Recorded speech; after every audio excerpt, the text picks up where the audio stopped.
Olá, querido aluno. Eu sou Luciana Peixoto, professora de Processo Penal, delegada de polícia, e hoje nós vamos falar sobre ação penal pública. Primeiro, eu vou deixar meu Instagram para vocês, que é onde que eu tenho contato com os alunos. Então, você pode ir lá no arroba Lu Peixoto PS e me manda mensagem, direct, pode mandar dúvidas, discutir, falar sobre carreira, sobre concurso público, que eu sei que essa fase é bem solitária, então eu estou à disposição para poder acompanhar vocês até a aprovação. Agora vamos começar o tema da aula, vamos falar sobre ação penal pública. Primeira coisa que eu quero que você tenha em mente é que a ação penal pública ela tem interesse público. A gente tem duas espécies de ação penal. Ação penal pública e ação penal privada. E eu quero que vocês pensem nisso como uma balança. Então, vamos ver qual é o interesse que predomina em cada uma dessas ações. A ação penal é o instrumento, é o direito, né? É como formalizar o direito, dever do Estado de punir, de chegar lá na fase final e responsabilizar quem cometeu um crime, quem cometeu uma infração penal. Então, para que no final a gente tenha aplicação de pena, é preciso que tenha o devido processo legal. E essa formalização, essa materialização, ela corre exatamente pela ação penal. E aí eu quero que vocês analisem interesses. Vamos lá para a nossa balança. Quando a gente fala ação penal pública, o próprio nome já diz. Qual que é o interesse mais relevante? O interesse particular da vítima ou o interesse público? O interesse público. Ele é mais relevante. Por quê? São os crimes mais graves, são os crimes que a sociedade como um todo é atingida. E, claro, ela quer responsabilizar quem está cometendo crime. Então, exatamente o interesse principal é o interesse público. Então, eu quero que vocês tenham isso em mente. Quando a gente fala ação penal pública, o interesse predominante é o interesse público. É claro que a vítima também ela é interessada. Ela quer se sentir aquela justiça, sentir que ela foi vítima de um crime e que realmente algo está sendo feito, aquela pessoa está sendo punida pelo crime. Agora, é diferente da ação penal privada. A ação penal privada é o contrário. Estamos ali na nossa balancinha. Interesse público e interesse privado. Qual que é o interesse que predomina? Olha o nome. Ação penal privada. O interesse privado é o que predomina. Então, os crimes que normalmente atingem a esfera da intimidade, da privacidade, como os crimes contra a honra, aqueles crimes que o interesse principal é da vítima, vai ser de ação penal privada. Hoje, na nossa aula, a gente vai falar, então, sobre a ação penal pública, que é aquela que vai estar relacionada aos crimes mais graves, aos crimes mais relevantes, com o interesse da sociedade em reprimir. E como o interesse é de toda a sociedade, é interesse do Estado, a gente está falando dos bens mais importantes da sociedade, o titular é o Ministério Público. O Ministério Público é titular dessa ação penal pública, ele que vai oferecer a chamada denúncia para começar a fase processual. Quando a gente está investigando naquela fase pré-processual, o delegado está ali conduzindo uma investigação. E aí, o Ministério Público, analisando que tem justa causa, materialidade, indícios de autoria, ele vai oferecer a denúncia e começar a fase processual. Então, agora que vocês já sabem esse início, vamos lá dar uma olhada no nosso material. Ação penal pública.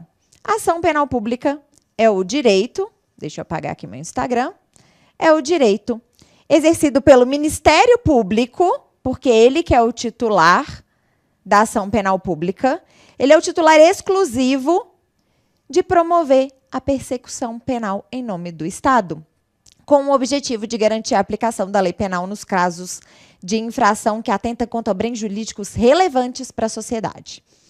Em regra, a ação penal é pública incondicionada, ou seja, não precisa de nenhum tipo de provocação. Excepcionalmente, ela pode ser condicionada à representação do ofendido ou a requisição do ministro da Justiça. Então, a gente tem que saber assim, ó, a ação penal pública ela ainda é dividida. A regra é que ela vai ser pública e incondicionada. Então, como eu falei que eles são os crimes mais graves, mais relevantes para a sociedade, a regra é que a hora que chega a notícia do crime, o delegado já vai poder começar a investigar e depois a ação penal também ela vai seguir. Ninguém precisa fazer nada, não precisa de provocar, não precisa da vítima procurar, não precisa de ninguém chegar aí, ó, cutucar o Estado, que nesse caso aí é o Ministério Público, para que ele comece a ação penal. Agora, tem exceção, professora? Lógico que tem exceção. Existem as ações que são chamadas de ação penal pública condicionada. Gente, olha o nome. Condicionada. O que quer dizer isso? Precisa de uma condição. Precisa que alguém venha aí, ó, cutuque o Ministério Público, cutuque o Estado, para que ele dê prosseguimento, para que ele continue, para que ele efetivamente instaure uma ação penal. Então, a gente tem essa provocação, que dependendo do caso vai ser pelo ofendido, dependendo vai ser pelo ministro da Justiça. Só que eu falei para vocês que isso é exceção. E se é exceção, tem que estar expresso. Então, quando você lê lá o crime, tá? Você está lá, pegou seu Código Penal. Você está começando a estudar. Cada crime tem aquele preceito primário, que é onde está escrito o que é o crime. Artigo 121, matar alguém. E o preceito secundário, que é lá a pena. Né, a sanção penal. Reclusão de 15 a 30 anos. Então, tem a pena mais multa. E tem alguns dispositivos que têm vários parágrafos. E vocês vão ver que quando vocês estão lendo, às vezes, vai aparecer no crime tal, né, neste crime, só se procede mediante representação. Tal crime só se procede mediante queixa. O que é isso, gente? A exceção.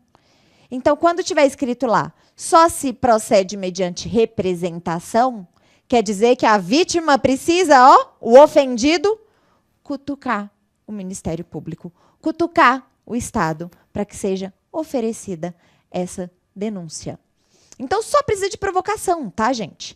A ação penal privada, que é quando só se procede mediante queixa, aí sim, o ofendido vai ter que atuar, porque o interesse principal é privado. Mas aqui, o interesse principal é público. Mas dependendo do crime, ele fica no meio do caminho, sabe? Olha, também tem um interesse privado. Às vezes, a gente atuar nesse caso vai atingir mais a parte privada. Às vezes, a pessoa nem quer que dê prosseguimento. Então, vamos esperar uma cutucada ou uma provocação, que é a chamada representação.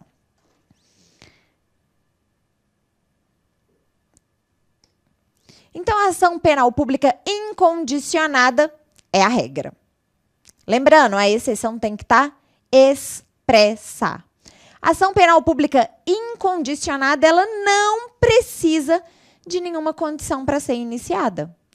E o titular é o Ministério Público.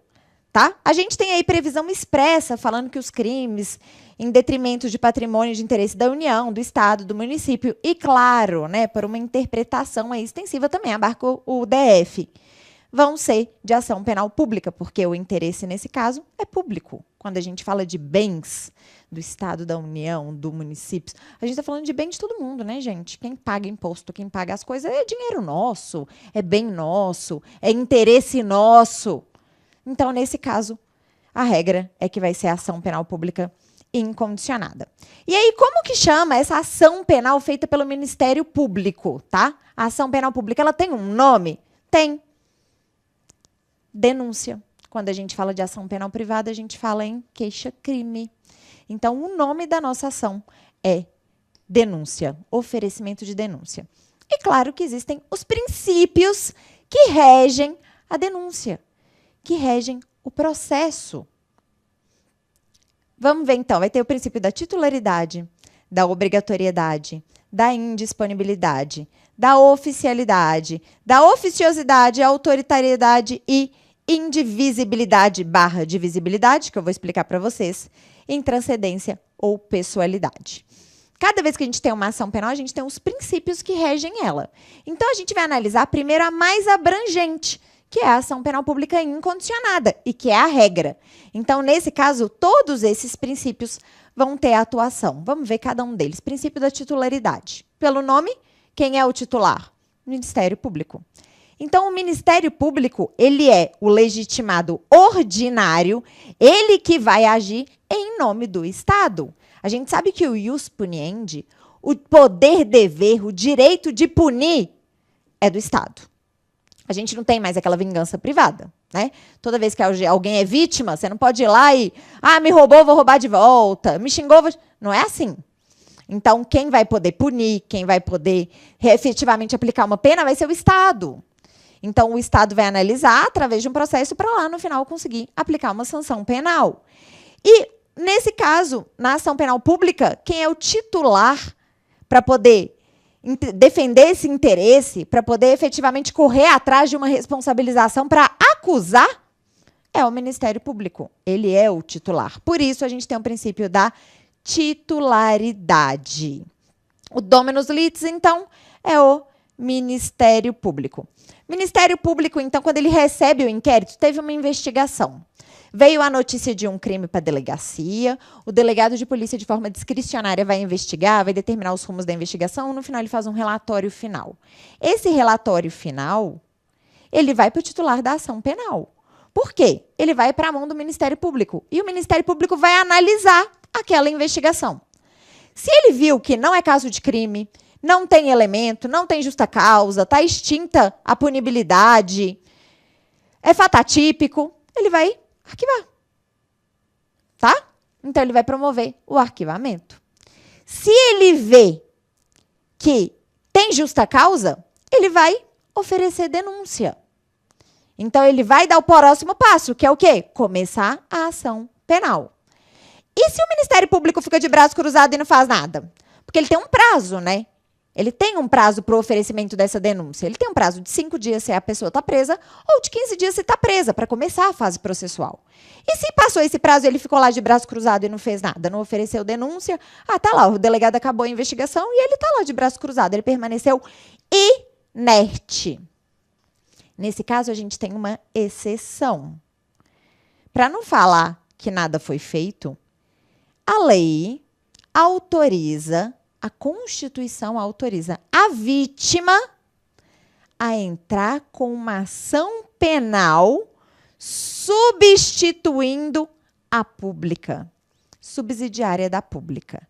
E aí, nesse caso, que é exceção, o Ministério Público vai agir? Lógico, gente, o interesse é do Estado, ele que é o titular. Nesse caso, que abriu uma exceção porque ele ficou de braço cruzado, ele ficou inerte. E aí a vítima vai lá e vai oferecer uma ação penal privada substituindo a pública. E aí ele vai atuar como custos legis, ou seja, fiscal da lei. Ele vai acompanhar ali lado a lado com a vítima, tá? E qualquer também deslize da vítima, se a vítima não cumprir um prazo, se a vítima demonstrar desinteresse, ele, assume de novo a ação e dá prosseguimento, porque o interesse principal é público. Então, o artigo 5º da Constituição, ele autoriza essa ação penal privada subsidiária da pública. Porque já que o interesse é público, já que existe uma obrigatoriedade de reprimir crimes que são feitos, a gente não pode escolher, né? Aconteceu um crime, tem que investigar e tem que ir para a ação penal, se já tiver elemento. Então, se o Ministério Público ficou lá de braço cruzado e ficou inerte, a vítima vai poder assumir essa ação penal, o ofendido, e o Ministério Público vai ser um fiscal, um custos legis. Tem outras exceções, professora, que esse princípio da titularidade ele é mitigado? Tem mais uma. Olha aí, dá uma olhadinha na súmula 714 do STF. É concorrente a legitimidade do ofendido e do Ministério Público para ação penal de crime contra a honra contra servidor público, praticado contra servidor público no exercício da sua função. Então, eu, Luciana, sou delegada de polícia, tá? E sou funcionária pública. E aí, imagina que eu sofro um crime contra a honra. Uma pessoa chega lá na delegacia e começa a me xingar, tá? Palavra lá de baixo calão, xingamento. Eu estou no exercício da minha profissão, ela ficou com raiva, tá? Eu estou exercendo e começa a me xingar, proferir xingamentos. É um crime contra a honra. A regra é que o crime contra a honra como atinge a individualidade, a privacidade do indivíduo, ele é o principal interessado, então ele vai oferecer queixa-crime. A ação penal é privada. Só que nesse caso, eu estou ali no exercício da minha função. E eu estou fazendo, às vezes, do Estado. Então, também tem interesse público. Então, o STF ele criou uma súmula falando o seguinte: olha, a Luciana, o servidor público, ela pode representar e o Ministério Público tocar essa denúncia, ou então, de forma concorrente, ela pode ir lá arrumar um advogado e já oferecer queixa-crime. Então, nesse caso aqui também é uma exceção em que a vítima vai poder atuar de forma concorrente com o Ministério Público. Princípio da obrigatoriedade. Eu falei para vocês que a gente está falando dos bens mais importantes da sociedade e que é obrigatório que, se acontecer um fato criminoso, ele tem que ser apurado, tem que passar por um processo para que no final seja a responsabilização. Então, a ação penal pública, ela é obrigatória. Isso não está escrito em nenhum lugar. Não está escrito assim, e o Ministério Público obrigatoriamente. O que está falando é, toda vez que tiver justa causa, o Ministério Público vai agir, né? Ele não precisa, na regra, ser provocado. E se ele não agir, o ofendido pode agir, se ele ficar inerte. Então, isso é um princípio implícito na nossa Constituição. E é um dever. Quando fala que o Ministério Público é o titular da ação penal, isso é um poder-dever dele. Ele tem um dever de agir, porque ele está agindo em nome do Estado. Ele está agindo no interesse da sociedade. E essa é uma obrigação, tá? Então, o Ministério Público, ele não escolhe quando que ele vai oferecer denúncia ou queixa. Não, esse caso aqui eu acho que é bobo, eu não quero mexer. Não tem nada disso, gente. Toda vez que tiver justa causa e a ação penal for pública, o Ministério Público vai iniciar a denúncia. Ele vai oferecer a denúncia. Ele não tem discricionariedade. Ele não vai escolher, não, acho que não está na hora, esse caso não é oportuno, esse caso não é conveniente. Ele não tem essa discricionariedade. Ele tem um poder-dever. Ele tem obrigação institucional. Princípio da obrigatoriedade tem exceção? Tem. Eu quero que vocês lembrem 3 exceções. Primeiro, transação penal. Quando a gente fala de crime de menor potencial ofensivo, a gente está falando lá da Lei 9.099, né? Os crimes de menor potencial ofensivo são contravenções penais e crime cuja pena máxima é de até 2 anos. Então, esses são os crimes menores, né? A pena é menor. Então, nesse caso, a Lei 9.099, exatamente para não ficar 1 milhão de processos, né? Vocês sabem que o processo tem todo um andamento, que ele não é uma coisa de uma hora para outra. Eu brinco que não é pastelaria. Investigação e processo não é pastelaria. Ele tem um rito. Não é aquela coisa que você chega lá, frita na hora e está pronto em minutos. Ele tem todo um rito para ser seguido.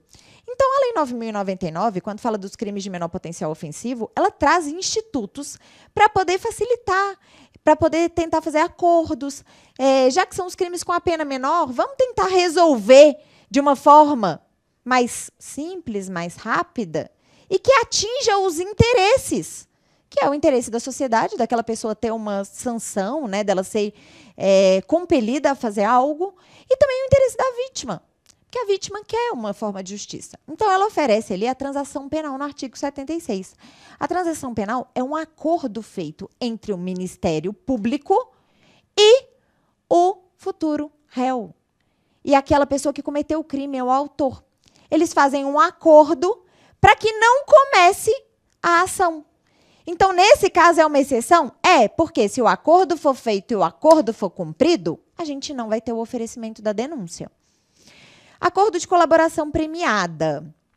Acordo de colaboração premiada está muito em alta, né? Toda hora a gente vê aí nos noticiários, quando fala delação premiada, colaboração premiada, eu não vou nem entrar no mérito do termo. Mas, nesse caso, dependendo da forma de colaboração premiada, né, na lei de organização criminosa, se a pessoa não for líder, for o primeiro a cooperar, se trouxer vários elementos, pode também não ser oferecida denúncia como um acordo da colaboração. E, por último, acordo de não persecução penal, que veio aí no artigo 28A do CPP. Então, também vai ser oferecido um acordo pelo Ministério Público E aquela pessoa cumprindo o acordo, ela não vai, olha o nome, acordo de não persecução penal. Então, não vai para a fase processual. Ele cumpre o acordo e isso finaliza por ali.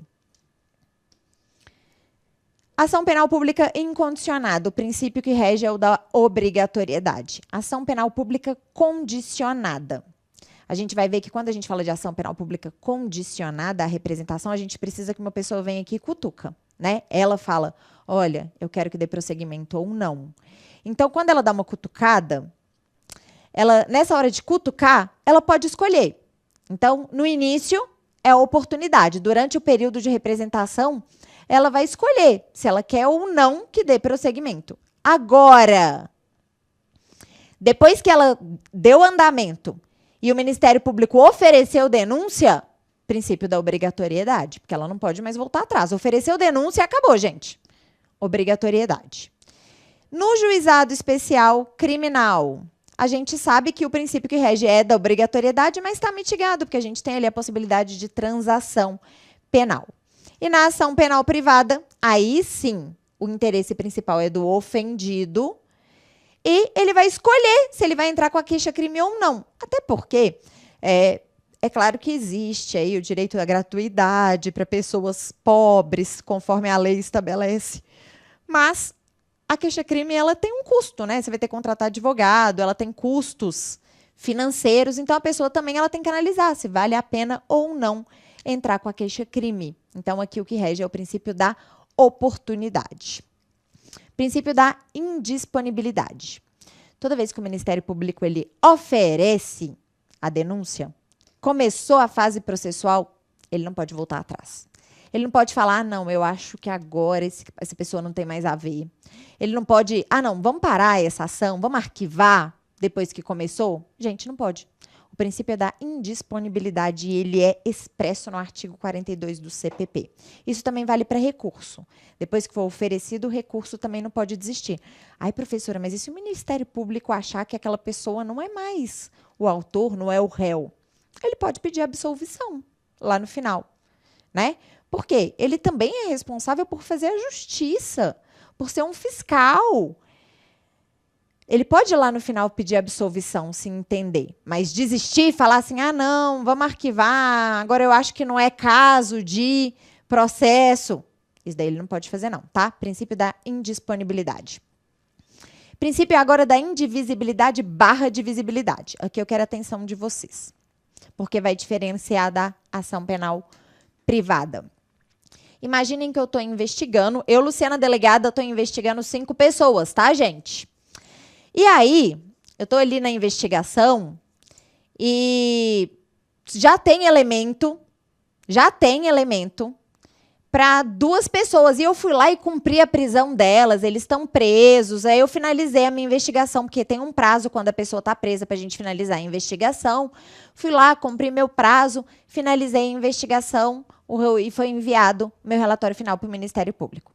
O Ministério Público, ele já tem elemento para oferecer denúncia contra 2 pessoas. Só que ele entende que ainda tem diligência para fazer contra os outros 3. Ele ainda não tem elemento contra os outros 3.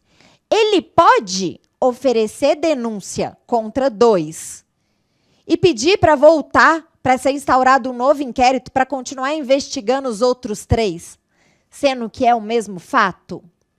Pode, tá? Pode. Então, uma parte da doutrina fala que quando a gente está falando de ação penal pública, o princípio ele é da divisibilidade. Porque ele pode oferecer denúncia contra quem já tem justa causa e oferecer depois denúncia contra os outros. Ou até mesmo aditar aquela denúncia que ele já ofereceu, incluindo novas pessoas, quando tiver justa causa contra eles. Agora, uma parte da doutrina fala que o princípio é o da indivisibilidade. Por que é indivisibilidade? O Ministério Público ele não pode escolher quem que ele vai denunciar, tá? Toda vez que já tem elementos para denunciar, todo mundo que tiver justa causa tem que ser denunciado. Tá até vinculado um pouco à obrigatoriedade, tá? E à indivisibilidade. Então, todo mundo que está naquele mesmo fato que tem justa causa, vai ser denunciado.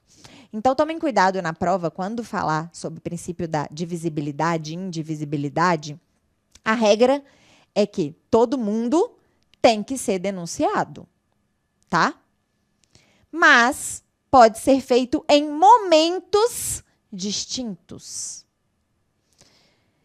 Então, isso daí eu coloquei para vocês nessa observação. Doutrina majoritária defende que o princípio é da indivisibilidade, porque é obrigatório oferecer denúncia contra todo mundo que já tem justa causa. Mas pode dividir em 2 denúncias diferentes, ou então incluir posteriormente naquela denúncia por meio de aditamento. A representação, ela é objetiva. Professora, por que você está falando isso? Porque quando uma pessoa vem cutucar o Ministério Público e fala, olha, eu quero que dê prosseguimento, ela não pode escolher contra quem que ela quer que dê prosseguimento. Ela está falando de um fato, por isso que ela é objetiva, não é contra uma pessoa. Olha, não é eu quero que você investigue a Maria. Não. Eu fui vítima de um crime de estelionato e eu quero que você apure na fase de investigação e depois processe os responsáveis pelo fato. Então, ela não é subjetiva, ela é sobre o fato, é objetiva. Tem exceção, professora, na lei? Tem exceção. A exceção, de novo, está na transação penal e na colaboração premiada. Por quê? Imagina que nós temos 5 indivíduos em um fato, tá? E tem justa causa. Mas, contra um indivíduo, ele preenche os requisitos da transação penal. Ele pode fazer transação penal e os outros serem processados? Pode, tá? Então, a transação penal é uma exceção, assim como a colaboração premiada.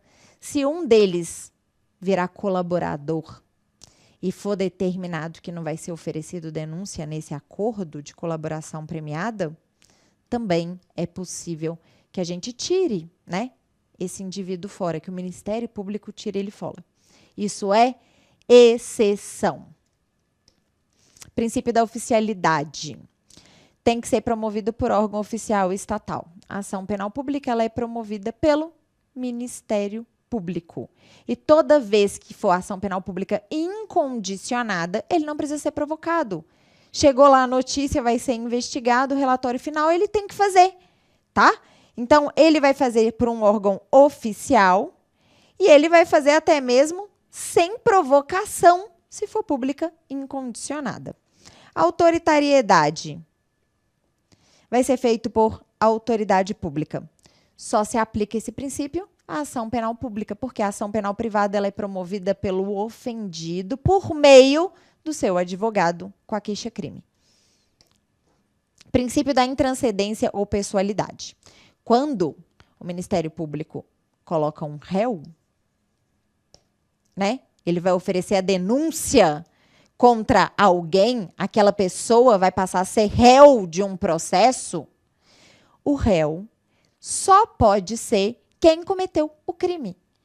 Então, eu não posso colocar o pai de alguém, o responsável de alguém para poder responder. Somente quem praticou a conduta, ação ou omissão.